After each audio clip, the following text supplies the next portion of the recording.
நான் மலேசியாவுக்கு வேலைக்கு 5ஆம் தேதி வந்தேங்கய்யா.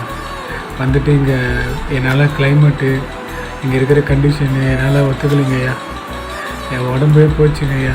என்னால் சாப்பிட முடியல, சாப்பிட்டா வாந்தி வருதுங்கய்யா. என்னை எப்படியாவது காப்பாற்றுங்கய்யா.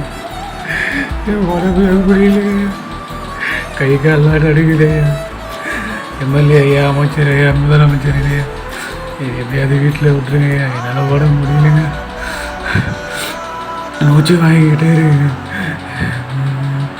என்னால் இருக்க முடியல. இருக்க பல்ஸ் ரேட்டிங் குறைஞ்சிக்கிட்டே இருக்குங்க ஐயா.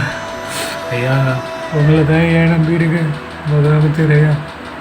என்னை எப்படியாவது வீட்டுக்கு அனுப்பிச்சிருங்க ஐயா. வீட்டுக்கு இட்டு வந்துருங்க தமிழ்நாட்டுக்கு. எங்கள் அப்பா அம்மா கூட சேர்த்து வச்சிருங்க ஐயா.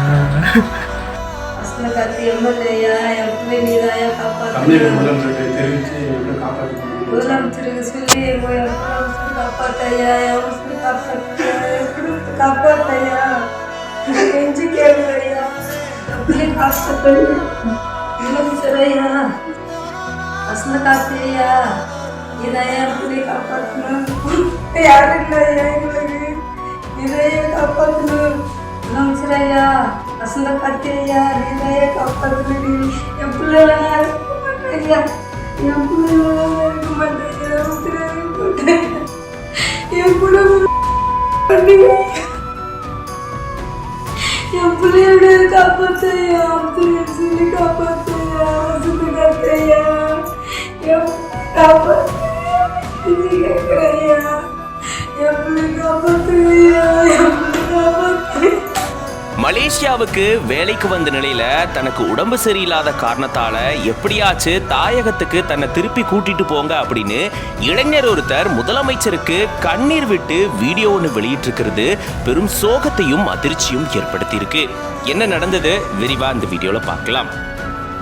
கள்ளக்குறிச்சி மாவட்டம் ரிஷிவந்தயம் அடுத்திருக்கக்கூடிய மண்டகப்பாடி கிராமத்தை சேர்ந்தவர் பிரவீன். இவரு கடந்த பிப்ரவரி 2ஆம் தேதி மலேசியா நாட்டுக்கு வேலைக்கு போயிருந்திருக்காரு. வேலைக்கு போனதுல இருந்து முதல் நாளே இவருக்கு உடல்நிலை சரியில்லை அப்படின்னு சொல்லப்பட்டிருக்கு. அதாவது அங்க இருக்கக்கூடிய தட்பவெப்பநிலை இவருக்கு ஒத்து வரல அப்படின்ற காரணத்தினால இவருடைய உடல்ல கொப்பளங்கள் ஏற்பட்டதாகவும் இவருக்கு அடிக்கடி மூச்சு திணறல் ஏற்படுறதாகவும் சொல்லப்படுது. இப்படி தனக்கு இந்த மாதிரியான பிரச்சனைகள் ஏற்பட்டுட்டு வரதா அந்த இளைஞரே இப்போ ஒரு வீடியோ வெளியிட்டு இருந்திருக்காரு. அந்த வீடியோல தான் இந்த தகவலை தெரிவிச்சிருந்திருக்காரு.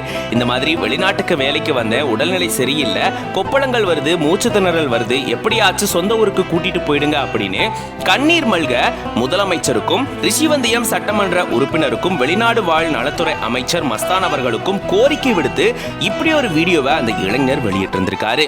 அது மட்டும் இல்லாம அந்த இளைஞருடைய பெற்றோரும் கண்ணீர் மல்க முதலமைச்சருக்கு கோரிக்கை விடுத்து வீடியோ வெளியிட்டு இருக்காங்க. வெளிநாட்டுக்கு வேலைக்கு போன இளைஞர் போன உடனேவே தனக்கு உடல்நிலை சரியில்லை அப்படின்னு கண்ணீர் மல்க வீடியோ வெளியிட்டு இருக்கிறது பல பேரை சோகத்திலையும் அதிர்ச்சியிலும் ஆழ்த்திருக்கு.